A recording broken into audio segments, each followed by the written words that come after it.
You ask Tiger to solve. This deals with linear equations with one unknown. The final result is y equals 27.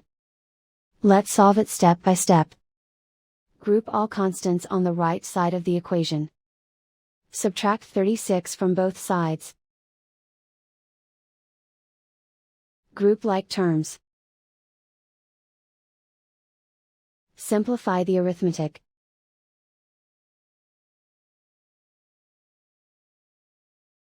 Convert the L into a positive number. Multiply both sides by -1. Remove the ones. Simplify the arithmetic. And so the final result is y equals 27.